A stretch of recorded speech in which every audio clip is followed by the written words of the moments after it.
नमस्कार, ये ND news देख रहे हैं आप। मैं हूं संजय सिंह चौहान। ग्रेटर नोएडा में हम मौजूद हैं और आज यहां पर बहुत ही एक भव्य कार्यक्रम का आयोजन किया गया है, जिसकी जरूरत भी है आज के समाज में।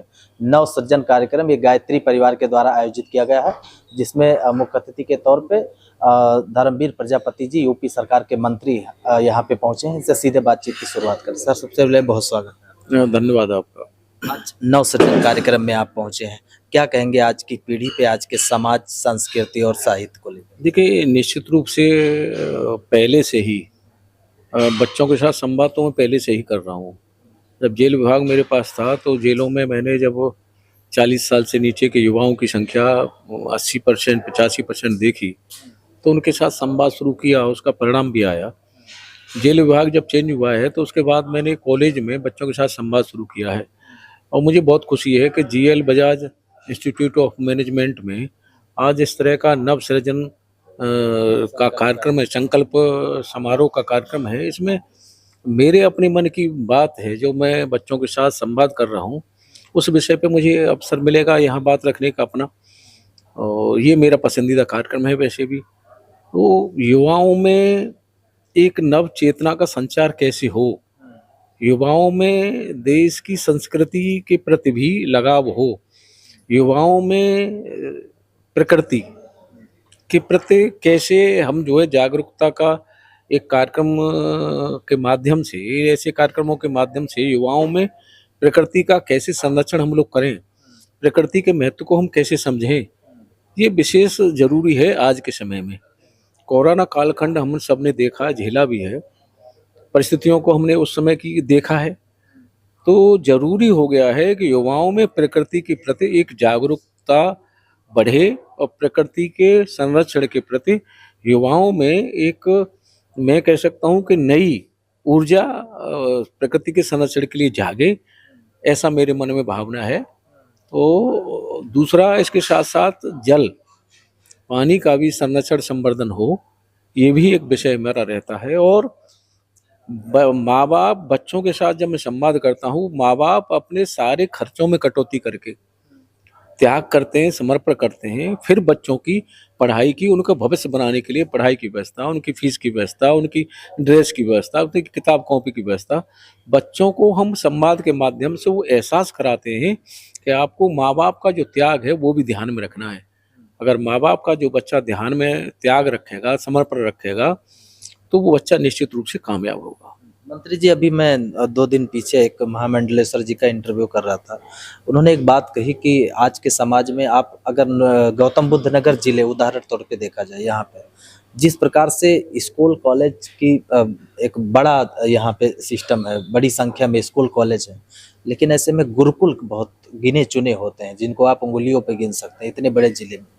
अब ऐसे में जो हमारे जो साहित्य हैं, जो हमारे ग्रंथ हैं, वो बच्चों तक कैसे जाए? लोग गुरुकुल में नहीं पढ़ाना चाहते हैं, वेदों का ज्ञान नहीं है, और हमारी जो संस्कृति है उससे लोग, बच्चे जो हैं दूर भाग रहे हैं। इस पे क्या कहेंगे? क्या इस पे जरूरत है ऐसा करना? निश्चित रूप से मैं ये स्वयं देख रहा हूँ कि देश की संस्कृति से हमारा युवा ही नहीं, सभी लोग दूर होते चले जा रहे हैं।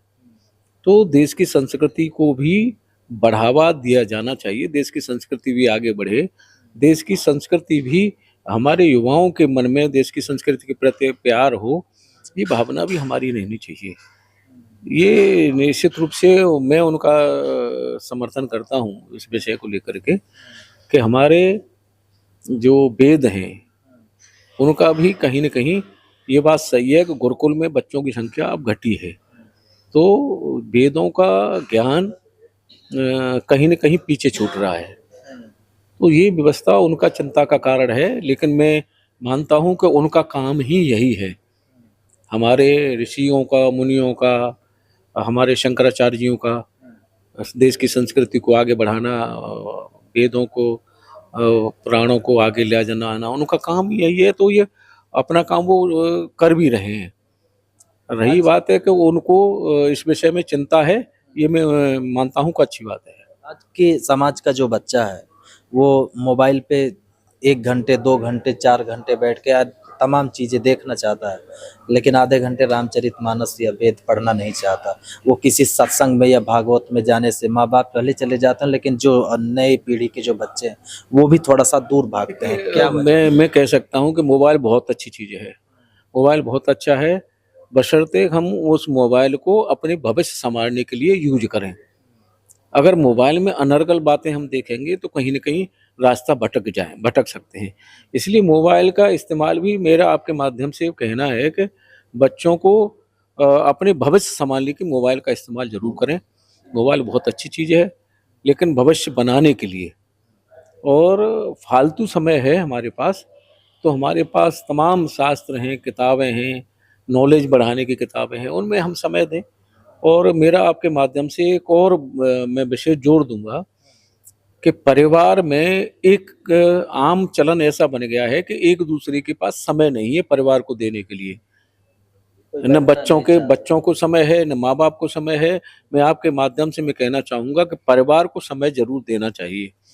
परिवार के संवाद की कमी है, जो हमारे शंकराचार्य जी ने जो चिंता व्यक्त की है। मैं मानता हूँ कि परिवार में मेरा अपना अनुभव है कि परिवार में संवाद की कमी का कारण है कि हम लोग अपने देश की संस्कृति से दूर होते चले जा रहे हैं। आपस में परिवार में प्रेम की भी कमी आ रही है संवाद के न होने के कारण। इसलिए मेरा आप सबके माध्यम से कहना है, आपके माध्यम से कि हमें परिवार को समय ज़रूर दें। अगर हमें परिवार अपना आगे बढ़ाना है और परिवार को अच्छे संस्कार देने हैं तो समय ज़रूर देना चाहिए। युवा जो है आज का, चाहे युवक हो चाहे युवतियाँ हों, उनके तमाम ऐसे मामले आते हैं जो कोई सुसाइड कर लेता है, कोई ये जो मानसिकता है बड़ी कमज़ोर हो गई है आज की पीढ़ी की, और तमाम अनलीगल चीज़ों पे लोग सुसाइड कर लेते हैं, तमाम घटनाएँ आप देखते हैं। इसको किस तरह से देखते हैं? क्या ऐसा चेंज हुआ है आज के इस युवा पीढ़ी में? देखिए, मैं अगर शास्त्रों के अनुसार बात करूँ तो मानव जीवन बहुत भ ईश्वर की बड़ी कृपा के बाद मिलता है, इसको ऐसे नहीं गँवाना चाहिए। मनुष्य शरीर में सोचने की, समझने की शक्ति है। अन्य जो योनियाँ हैं, वहाँ सोचने समझने की शक्ति नहीं है।